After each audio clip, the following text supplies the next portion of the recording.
Right then, guys, I think I want to get it started and get this webinar started. I'm really excited to have the guys from Patos as well on this webinar. So just to introduce myself, so I'm Jim and I work for Scanning Pens and I look after the secondary sector. So a lot of you have probably come across my name before or seen me on webinars, and we always like to bring to you some new kind of webinars to you.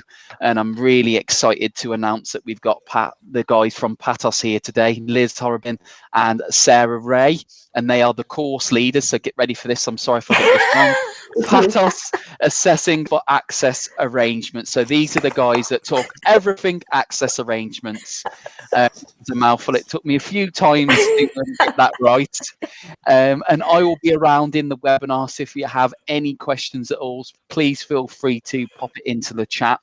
So, pardon me, I will now pass this over to Liz, who will start the webinar. And I'm really, really excited to hear everything about the access arrangement courses. And thank you guys for coming on this webinar with us today. I really appreciate you taking the time out for it. And again, guys, if you have any questions, pop it in the chat and there will be a recording at the end of this webinar for anyone who couldn't attend. So thank you, guys. I really look forward to it. Okay, thank you so much, Jim. Thank you for that introduction. And thank you to Jim and Scanning Pens for inviting us along today to speak to you. I'm Liz Horrobin. I'm Sarah.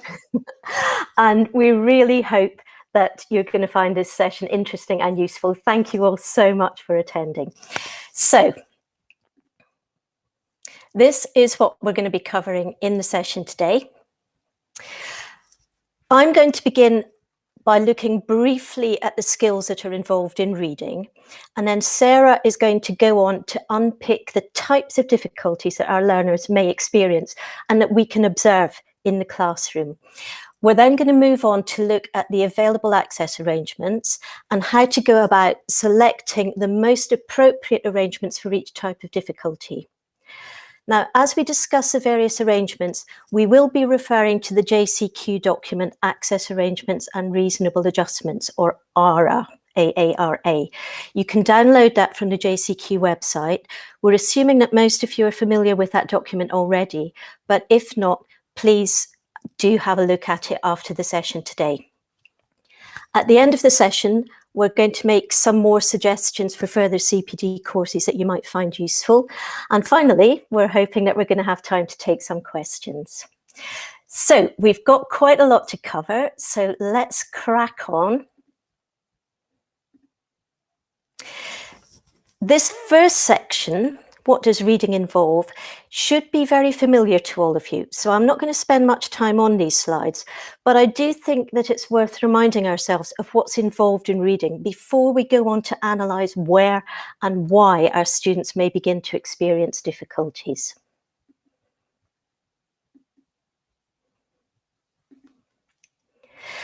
So reading is not like spoken language. It's not hardwired into the brain. In terms of human development, the origins of reading are comparatively recent. They only go back around about 5,000 years. So reading has to be learned. At its most basic, the process of learning to read requires us to recognize that the squiggles that we see on the page, the orthography, represents spoken language. And in an alphabetic system, such as English, we need to know that each squiggle or grapheme represents a particular sound or phoneme. So we have to learn to decode, to match the graphemes to the phonemes and to sound them out. And then we have to blend those sounds to form words.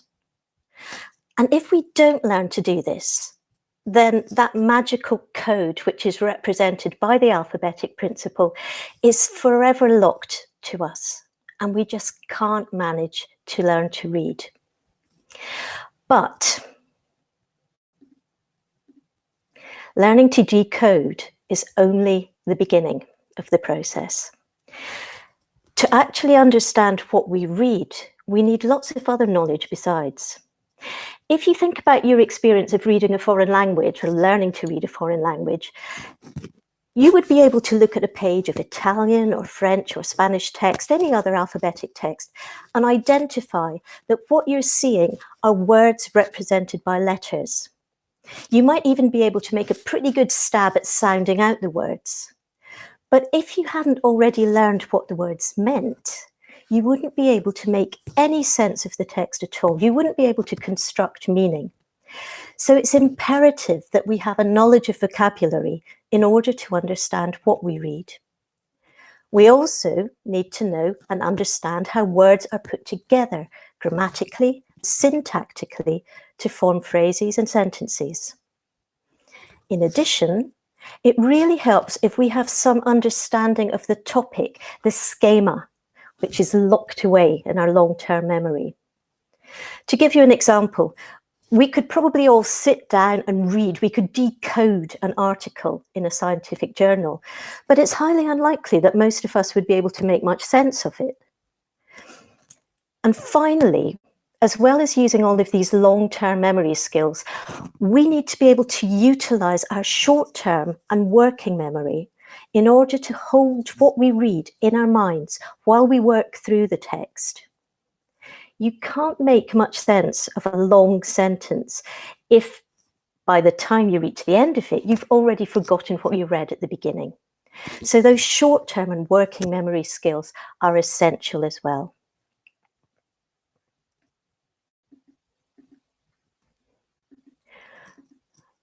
One of the most prevalent and influential models to help us understand the processes involved in reading and to analyse where difficulties might lie is the simple view of reading. You're probably familiar with it. It was developed 35 years ago by Gough and Tunmer. It is important to say that this is called the simple view of reading for a very good reason. As we've already hinted, reading is actually a much more complex skill than this model would suggest. And it's also important to say that the 4 quadrants that are shown in the diagram are not clear-cut and discrete. However, I'm showing this model because it is useful in helping us to unpick students' particular difficulties and in turn to identify which access arrangements might be appropriate for our learners. So the model works by dividing reading into 2 key skill areas. We have language comprehension, which is represented by the vertical axis, and we have word recognition, which is shown on the horizontal axis. Learners who have good word recognition and good language comprehension skills fall into the upper right-hand quadrant. So this is where you'll see learners who have no reading issues at all. Okay? A typical dyslexic learner would likely come into the upper left-hand quadrant because they demonstrate good oral language skills and comprehension, but poor word recognition or decoding skills. You'll probably also have encountered the type of learner who falls into the lower right-hand quadrant. Now, those are learners who can decode well, but their language comprehension is poor. So they read fluently and accurately, but they just don't seem to understand what they've read. And of course, there are some learners too who may struggle with word recognition and comprehension, and they fall into the lower left-hand quadrant. What's important here is that learners' needs will differ depending on where their difficulties lie and which of the quadrants of the graph they fall into. It should be clear that the implications of poor language comprehension are very different from those of poor word recognition, although of course it is the case that comprehension can be impacted by poor word recognition. We're going to be unpicking these issues as we move through the session. And Sarah is going to begin by looking in detail at the types of difficulty a student may demonstrate when they're reading. Okay, so what we are going to be looking at now is the difficulties that you may observe when a student is reading. And it's really important that you do observe a student reading to start to explore and unpick where things are starting to break down. So what I've done here is put 2 key questions that you can ask yourself as you're observing your student. So is the reading process as accurate and fluent as expected? And where are reading skills starting to break down? And that second question particularly will help you start to explore the different access arrangements that are available to support a particular student. And we're going to be exploring these over the next few slides. Okay, so the first difficulty we're going to look at together is the student takes time to read printed material. So when you're observing your student, again, questions to ask yourself: can the student read single syllable words? Can they read multi-syllable words? How easily and quickly is that process? Is the sound symbol correspondence secure? Can they recognise consonant blends at the beginning, middle, or end of the word? Can they recognise common letter strings? For example, our as in O-U-R, or it as in I-G-H-T. Can they recognise common suffixes? For example, ed, so ed, es, or shun. Another thing to consider is whether the student has extensive sight vocabulary or uses visual strategies, and how successful these are. And these difficulties may underpin reading at speed. So if they have a slow reading speed, you need to sort of go back a stage and start to sort of explore and unpick where those skills are starting to break down. Bear with me, I'll move the slide up. Okay. The next area we're going to explore together is a student who finds it hard to tackle those tricky, unfamiliar words. So are these subject-specific words that are difficult to decode? Does the student sound out all the letters and then blend them together? Is that done accurately, or is it with effort? If you do observe decoding skills, at what point do they start to become hesitant? So, for example, as the words become longer and more complex. Once decoded, can the student retain the word, or do they always have to try and decode each time they come across that word? It might be that the student can decode tricky, unfamiliar words given time, and comparisons of timed and untimed real word and non-word reading would be useful to explore here. And another thing to sort of think about is, are good sight word skills compensating for difficulties in decoding?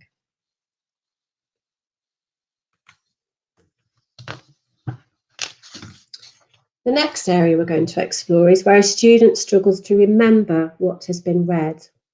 So is this due to the effortful reading process? They're putting so much effort into the mechanics of reading, into that decoding, trying to remember the word, that actually they're just struggling, they're not taking in what they're reading. It's a very mechanical process. And it's that sort of taking in of information, and it's looking at the students thinking, right, again, where are things starting to break down? Is it effortful? If it is effortful, where is the breakdown happening? And then consequently, how is that impacting on them taking in what they have read? The last area we're going to explore today is where a student struggles with reading comprehension. So if we unpack reading comprehension a little bit, it involves a combination of reading accuracy, so looking at those decoding skills and sight word recognition in the context of the passage. It involves fluency, which is reading text with enough speed, accuracy, expression, and engagement to access the text. It also involves vocabulary, which includes understanding, knowledge of the language, and the context of the subject that's contained within the passage. Hearing the student read aloud can really help you to explore these difficulties. So where is that process of reading comprehension starting to break down? Where does it need to be strengthened so that the learner can show what they know? I'm going to pass on to Liz now.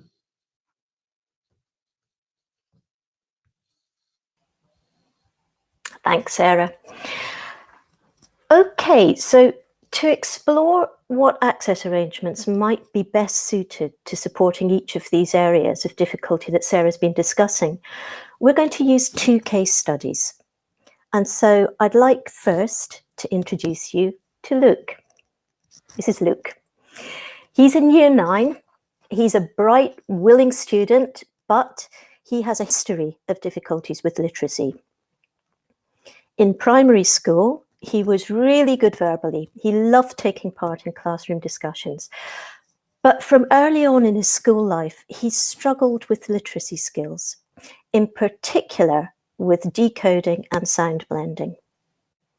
As he moved on through the school, teachers felt that he was relying on his sight word knowledge, and he just wasn't attempting to decode words. If anything, he was guessing at a word, relying on sight word knowledge, and so he was very often completely misinterpreting what the text was saying. He also needed encouragement to read. He wasn't an enthusiastic reader at all. So all of this combined had a knock-on effect on his reading comprehension. When he arrived in secondary school, Luke took part in year group screening, and difficulties were indicated in his areas of phonological processing and working memory. So as a result of that, further assessment was recommended, and Luke was subsequently diagnosed with dyslexia.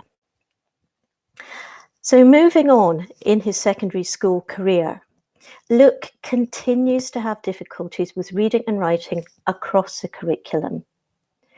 His difficulties with decoding words, with sounding out and blending, those continue as well. And he continues to over-rely on sight word knowledge. And as he moves on, this strategy is becoming less and less effective because vocabulary is becoming more challenging. As he moves into GCSE curriculum, there's subject-specific vocabulary which is more complex, it's longer, and his sight word strategies just are not successful anymore. So as a result, Luke's reading is inaccurate and it's slow.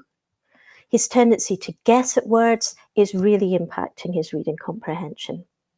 But also his difficulties with decoding, as Sarah has mentioned, are interrupting his reading fluency. This is causing him to read very slowly, and that is placing, in turn, heavy demands on his working memory. And that, of course, has a further negative impact on his comprehension. It's possible that as we describe Luke, you're thinking, yeah, I know a student like that. He's a very typical dyslexic profile. So here's an overview of Luke's difficulties. His issues with phonological processing have caused him to experience problems with cracking the alphabetic code and learning to decode words automatically and fluently. This has impacted his reading in various ways. Individual words are misread, and that affects comprehension. But in addition, his lack of fluency means that his reading is slow, and this too affects his comprehension. But more than that, as a result, Luke lacks confidence in his reading, and so that's caused him to avoid doing it. This has caused something called the Matthew effect. Again, it's a term that you might be familiar with. It means, or it refers to, students who are already disadvantaged because of their reading difficulties. And because of those difficulties, they become further disadvantaged because they avoid reading. And that, in turn, prevents them from building up the skills and the knowledge that they need to succeed. So what can we do? How can we best support Luke?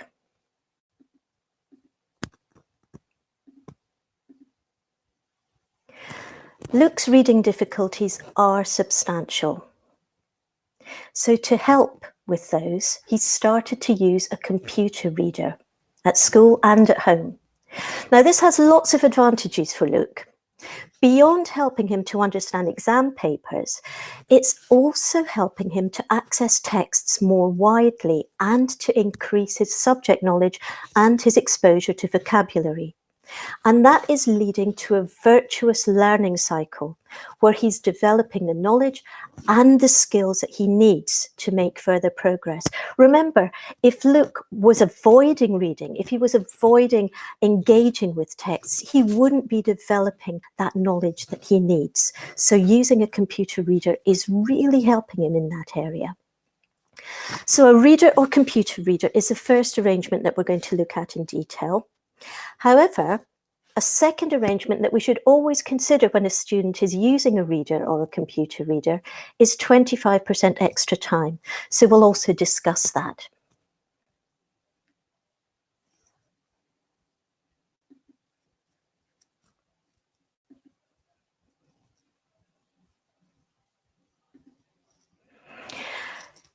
To be awarded the use of a reader or a computer reader, it's important to say that we don't any longer require to assess a student or to use Form 8. The regulation was changed a couple of years ago. However, the arrangement must be applied for using access arrangements online.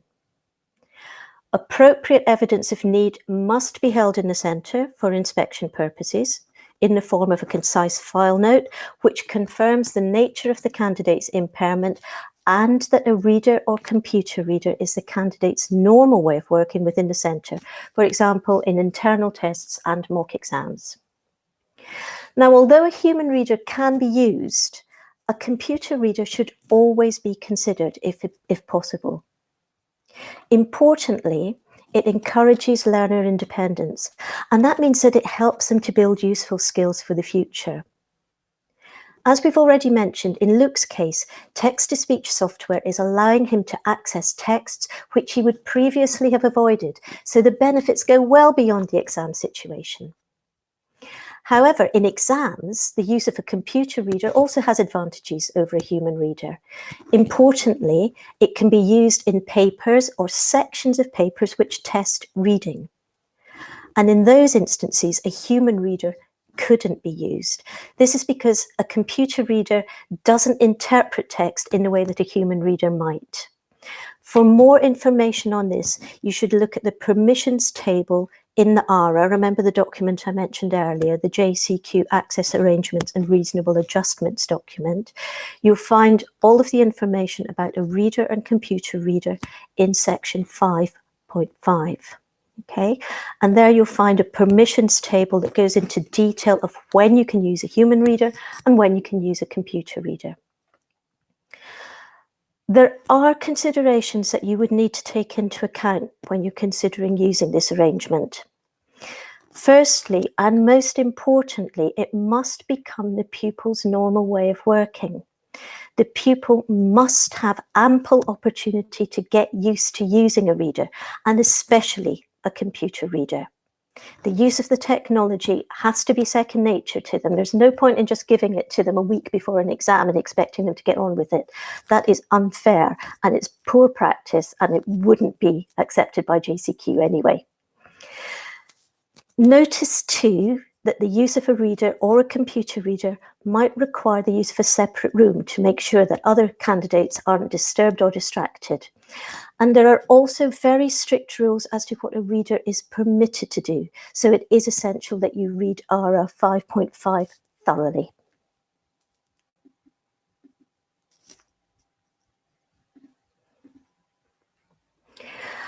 Okay, so considering the use of extra time alongside a reader, again, it's important to point out that the regulations here also changed in 2019. It used to be the case that the use for reader and extra time were linked automatically, but this is no longer the case. Having said that, though, it's always a good idea to consider whether a student does need extra time alongside the use of a reader. Now, in Luke's case, he has difficulties in areas other than reading. His writing speed in particular is slow, and this would cause him to need extra time. But we do require evidence for the arrangement of 25% extra time. Okay. And all the normal requirements for extra time must be met if that's to be granted. We're going to discuss applications for extra time in more detail in a moment when we look at our next case study. But in brief, you would be required to include centre-based evidence, assessment evidence, a completed Form 8, and you would need to apply using access arrangements online. But before we finish discussing extra time alongside a reader, I do want you to notice the final point on this slide. If a learner is using a human reader, as we've already said, this arrangement can't be used in papers or sections of papers which assess reading. Therefore, in this case only, in order to compensate for the student not having access to the human reader, the SENCO may award up to 50% extra time without making an application. And you can see full details of that regulation in ARA section 5.5.7. Okay, we're going to leave Luke now, and we're going to move on to our second case study. A very different case study this time. I'd like to introduce you to Zara. Zara is in year 11. She's also bright, she's lively, she's particularly in practical subjects, but she seems to find it difficult to remember instructions. And she often appears slightly off task and a little bit dreamy and inattentive when she's asked to complete work in class. Again, she might be sounding a little bit like some students that you recognise. Unlike Luke, Zara does read accurately. She doesn't have problems with decoding, but she takes much longer than her classmates to work through a text, particularly, again, as she's moving further and further up the school, those longer, wordier passages with complex sentence structures. She has real difficulties recalling the content, and she has to go back and reread passages several times before she can attempt comprehension questions. Zara also has great difficulty completing her homework, and her parents have told the school that she seems to be struggling more and more with doing her coursework at home. So, unlike Luke, Zara's difficulties are not in the area of phonological processing and decoding. Rather, her difficulties are with processing language, both spoken and written. And this is what's resulting in her having poor comprehension skills when she reads.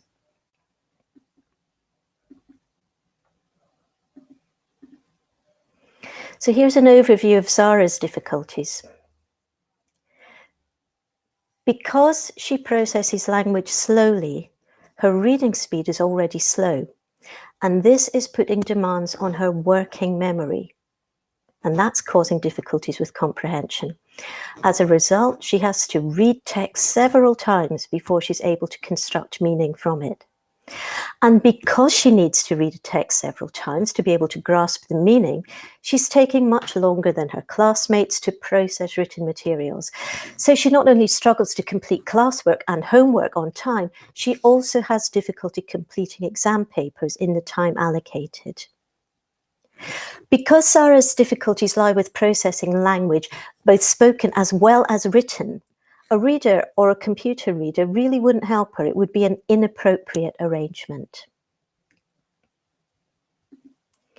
So, in Zara's case, teachers have trialled giving her 25% extra time in school tests and mock exams, and this is proving to be very effective. Whereas before, Zara was frustrated at not being able to work through exam papers in the time allowed, now she's able to complete all the questions to the best of her ability. 25% extra time has been shown to really help Zara to show what she knows.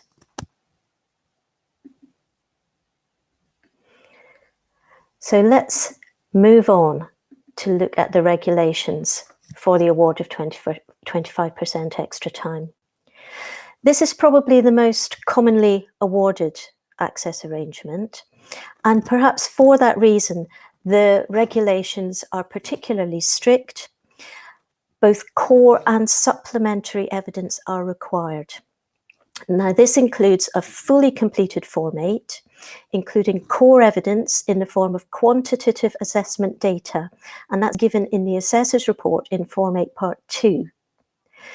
Note that the assessment must be conducted no earlier than the start of Year 9, and it needs to provide evidence of below average speed of working in either reading, writing, or cognitive processing.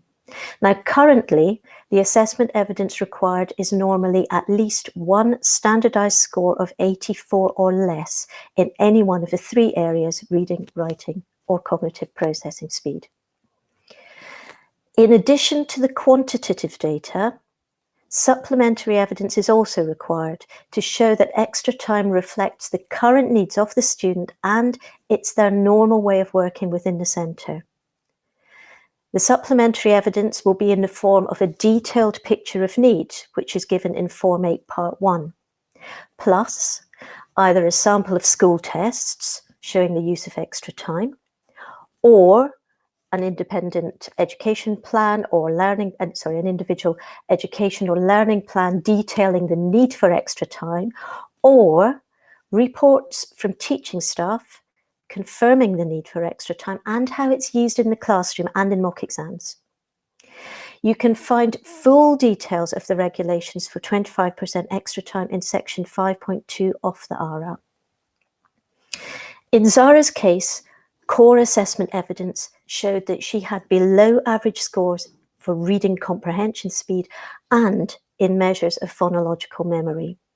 But her teachers were also able to paint a really strong picture of need and to provide examples showing where the award of 25% extra time had been used and had enabled Zara to complete her mock exam papers. So we've looked at 2 arrangements that have to be applied for using access arrangements online. We're now going to move on to look at arrangements which are centre delegated, and I'm going to hand over to Sarah again to discuss those. Sarah. Thanks, Liz. We are now going to briefly explore the centre delegated access arrangements that may support learners with reading difficulties. So if you think back to sort of the slides that we've looked at with regards to observing those learner difficulties, what we're trying to do is select the most appropriate access arrangement to support the learner to show what they know. So with centre delegated access arrangements, they do not need to be processed online, and for most of them, no formal evidence needs to be held on file. However, centre delegated access arrangements must reflect the student's normal way of working in the centre and be put in place for a student on the basis of need. So that basis of need links back to observing and exploring the learner difficulties and where those reading skills are starting to break down. So we're going to explore each of these in turn very briefly over the next few slides. So the first one we're going to look at is the use of an examination reading pen. So an examination reading pen is a portable device that is used to scan text and hear it read aloud. The pen simply reads aloud what has been scanned. It does not have a dictionary or a thesaurus or any inbuilt storage facility. The use of the device promotes independent working as the candidate is in control of the exam reading pen, meaning that particular words or pieces of text can be scanned and listened to as many times as required within that exam. The exam reading pen can be used with earphones, so the student can be accommodated within the main exam hall or room. And this arrangement can be useful for those candidates who have reading difficulties that require some support during the exams, but who do not need a computer reader or a reader. So for an examination reading pen, the application does not need to be made online to access arrangements online, and no formal evidence needs to be kept on file for this arrangement. The next centre delegated access arrangement with regards to reading difficulties we're going to explore is the read aloud. So some students need to have the option of read aloud. So reading the question paper aloud can help the student to understand and process the written information it contains. In addition, a student having the opportunity to read back his or her own written responses can help with editing and proofreading their work to check it is grammatically accurate and that the written responses answers the questions in sufficient detail. So this arrangement can be helpful for a student who has some difficulty with reading or processing written information, but whose difficulties are not severe enough to warrant a more substantial access arrangement, for example, a computer reader or a reader. This arrangement does not need to be applied for, and no formal evidence needs to be kept on file for this arrangement. Okay, so moving on, we're going to look at supervised rest breaks now as another centre delegated access arrangement. So when the supervised rest break is put into effect, the timing of the exam is paused and then restarted when the student is ready to continue with the exam.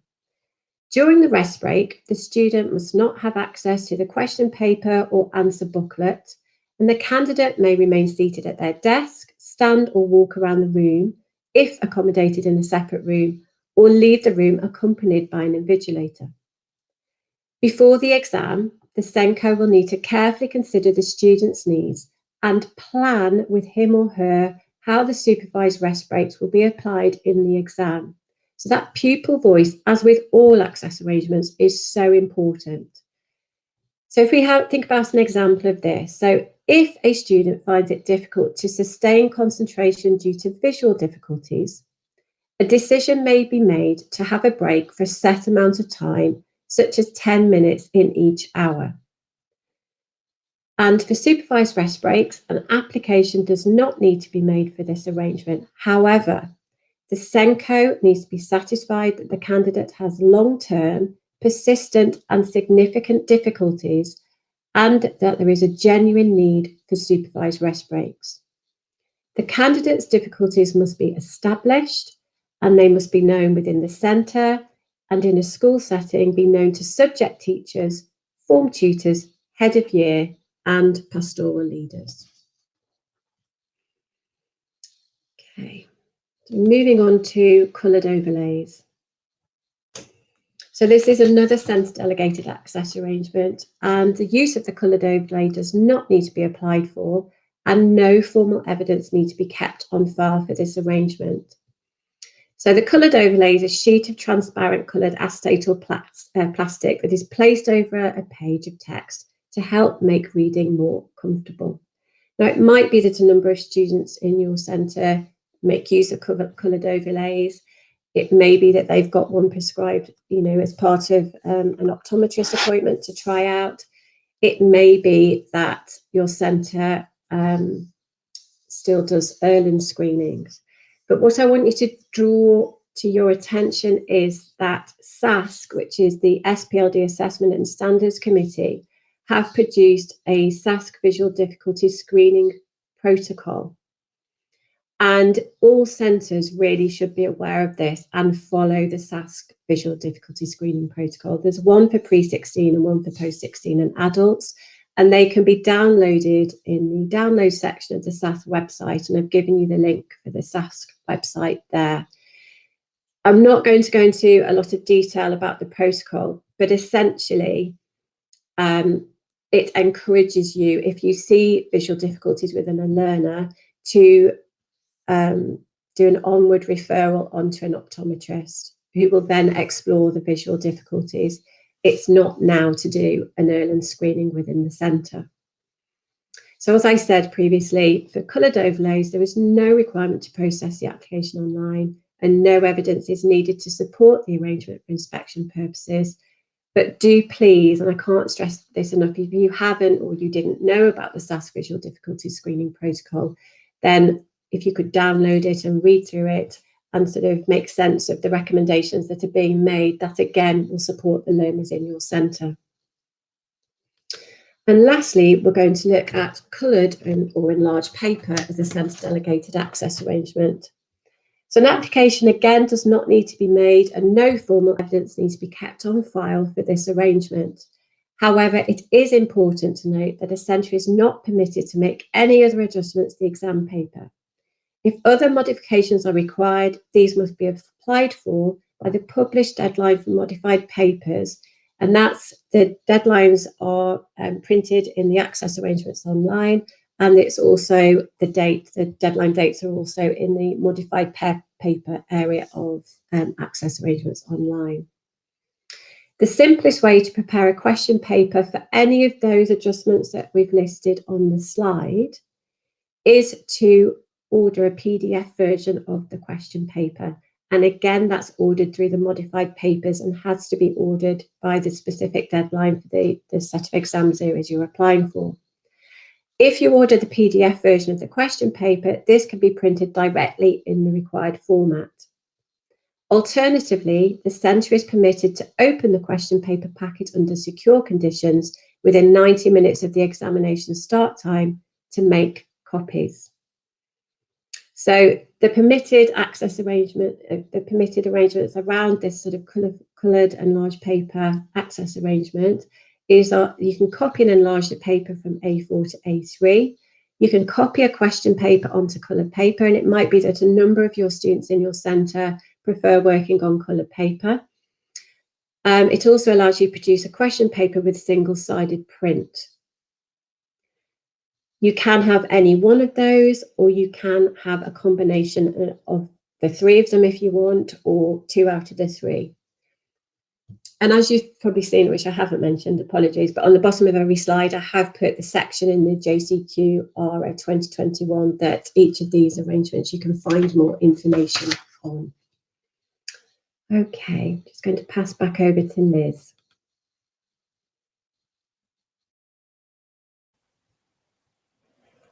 Thanks, Sarah. The topic that we've been covering today is a huge area. We've only had an opportunity to scratch the surface. What we do hope is that it's made you aware of some of the issues and that it's whetted your appetites to find out a bit more. PATOS is the Professional Association of Teachers of Students with Specific Learning Difficulties. We're a professional membership organisation, and we aim to support members and non-members alike with the highest quality advice and training.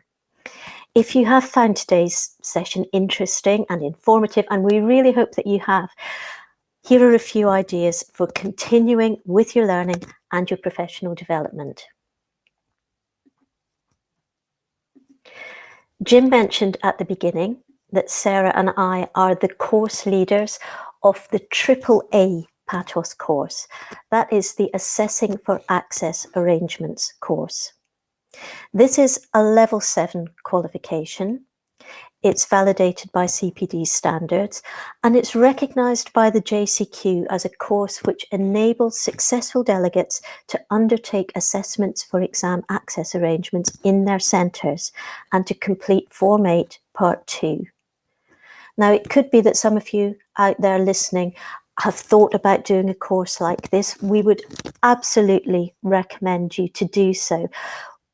JCQ is very strong on having assessors within the centre.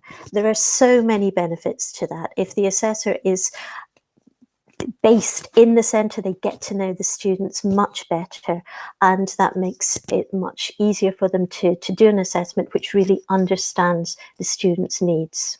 Okay, the whole centre approach is something that the JCQ strongly advocates, and something that we work on helping you to develop as part of the AAA course. So if you're up for doing something that lasts around about 7 or 8 months, that's the course for you. But if you're interested in shorter courses to develop or update your knowledge of JCQ regulations and processes, all the processes that we need to apply for exam access arrangements, PATOS does run a range of short courses each year too.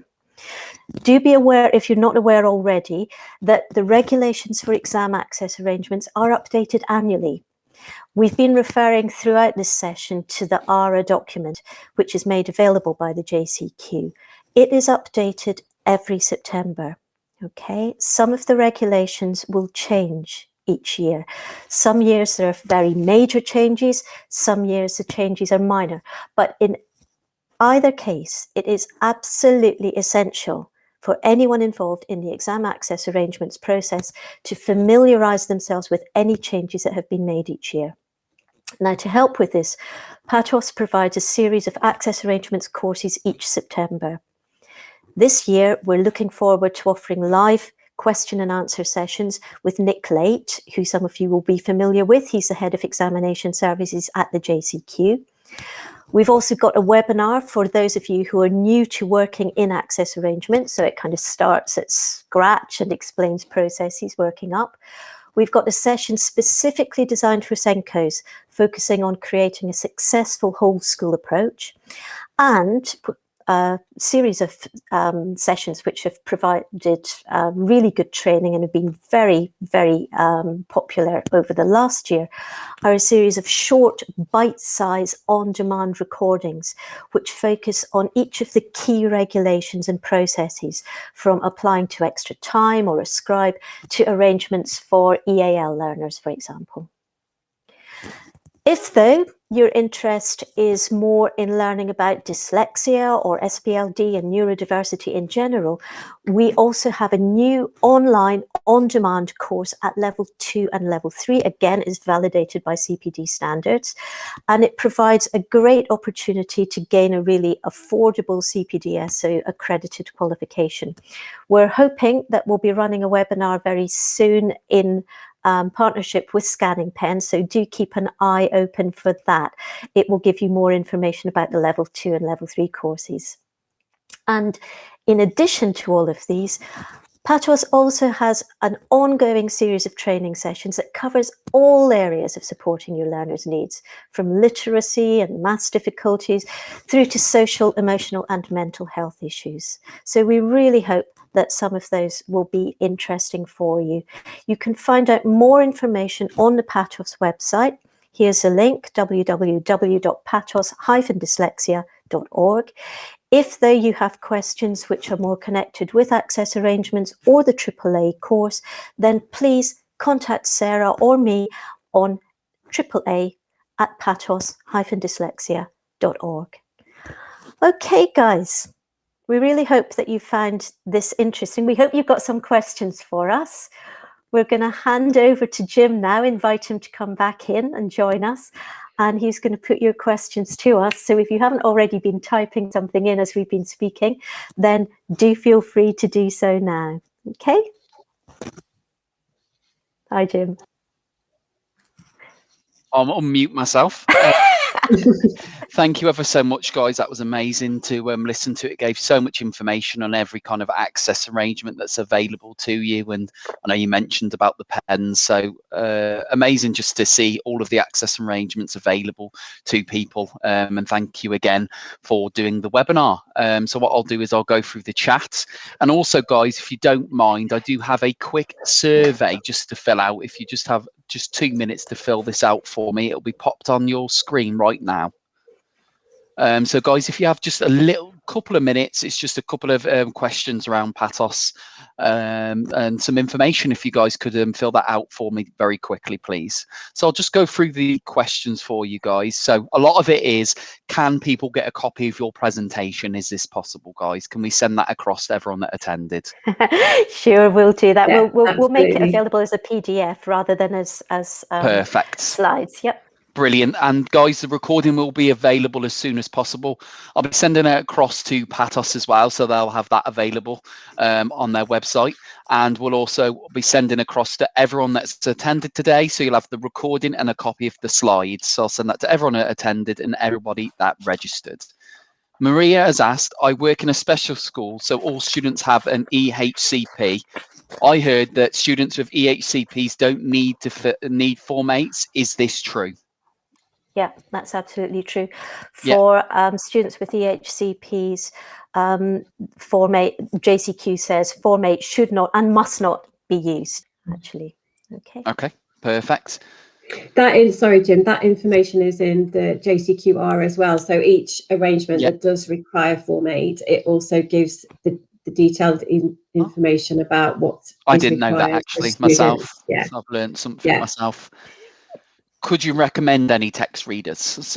Claire Goff is looking at Claro. Do you know any others? There's text read write help. I haven't had experience of Claro, but I have had experience of text read write help. But again, with computer readers, you need to make sure that that's embedded very early on and make sure it is established as normal way of working in the classroom, at home, and within exams, so the students got used to sort of using the technology. Catherine's asked, can you use a computer reader in maths or music exams? There are very, it would be very difficult to use a computer reader in some music exams. The maths exams, the guidance for the readers changed a couple of years ago. Was that Catherine, did you say? Yeah, Catherine Withers. Yeah, and now Catherine, I've got my copy of the ARA sitting here. The readers are told now that they can decode in maths and science exams. If you have a copy of the ARA printed out, you'll find the regulations for the rules for the use of a reader. This is a human reader, though, on page 36, and it does say that human readers may decode symbols and unit abbreviations in maths and science examinations. I'm not familiar enough with the computer readers to know whether they would be able to do that. I don't think they would.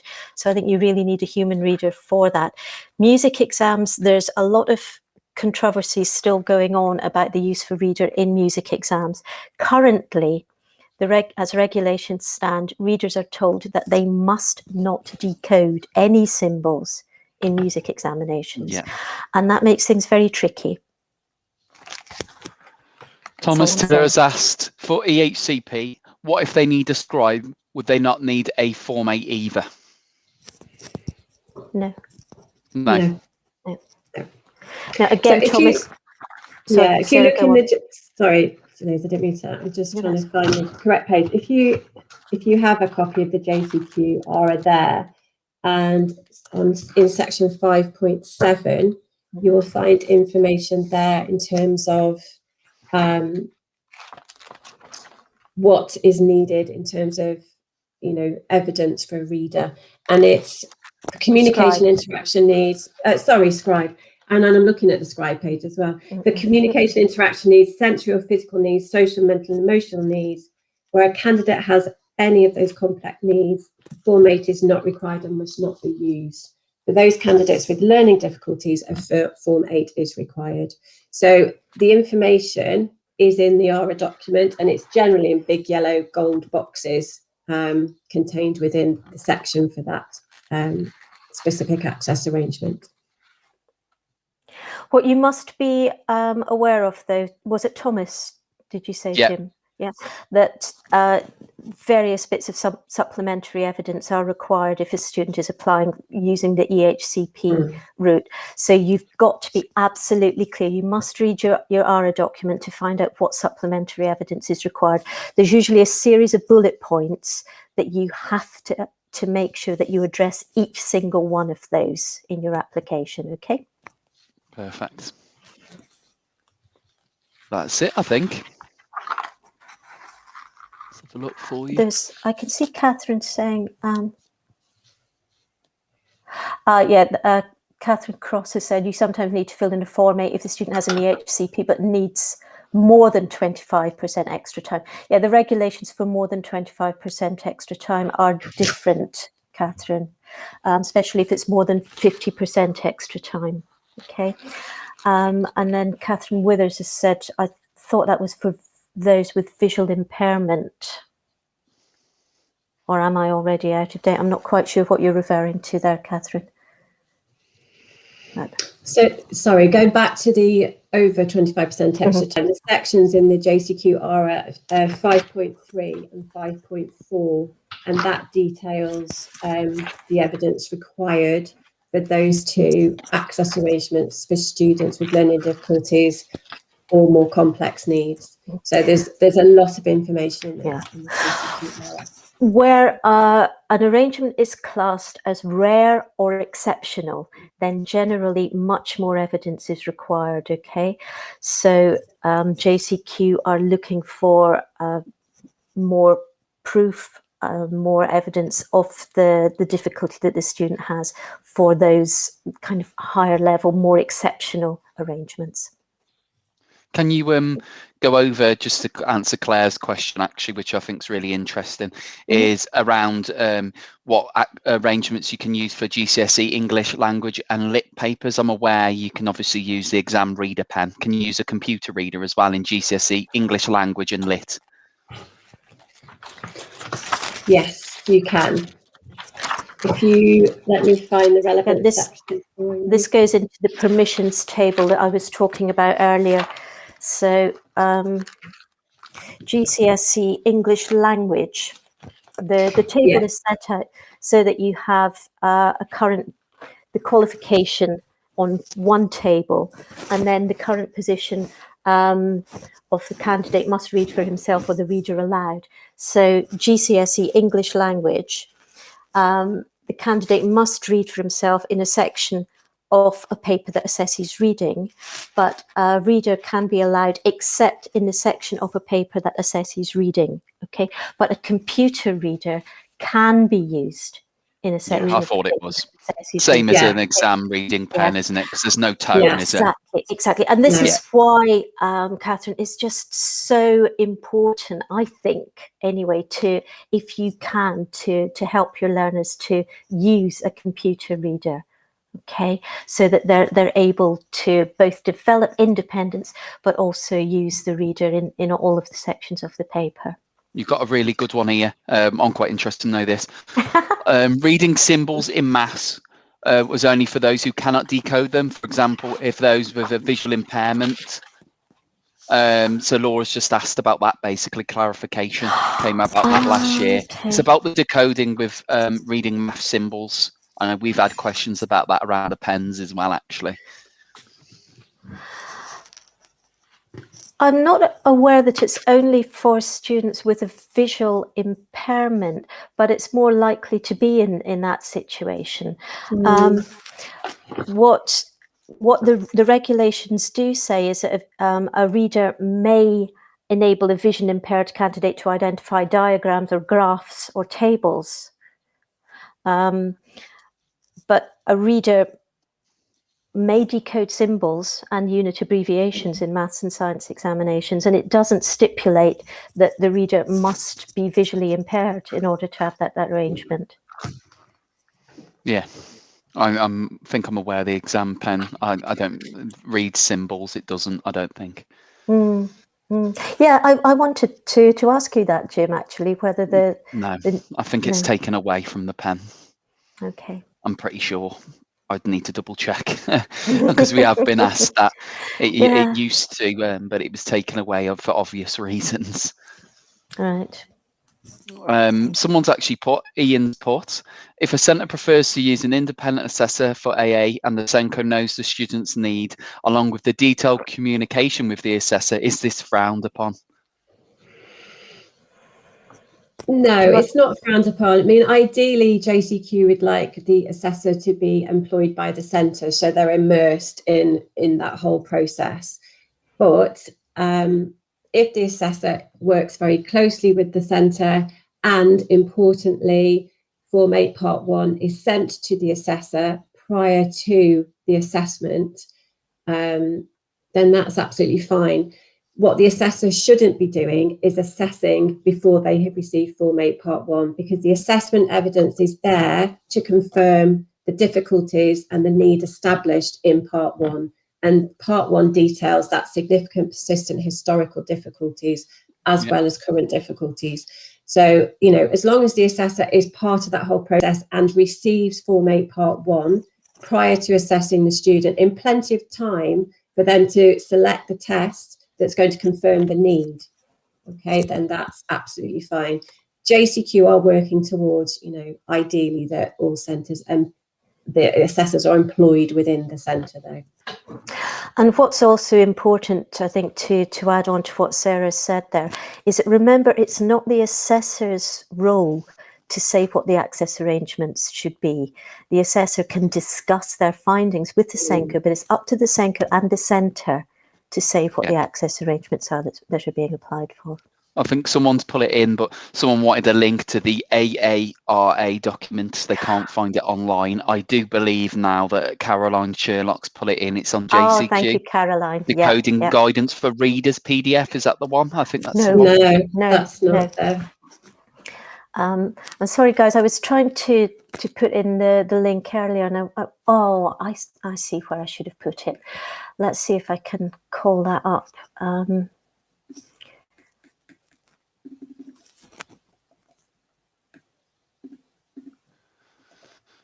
We'll pop that in, and then there you go. Has that come up? Yeah. Fabby.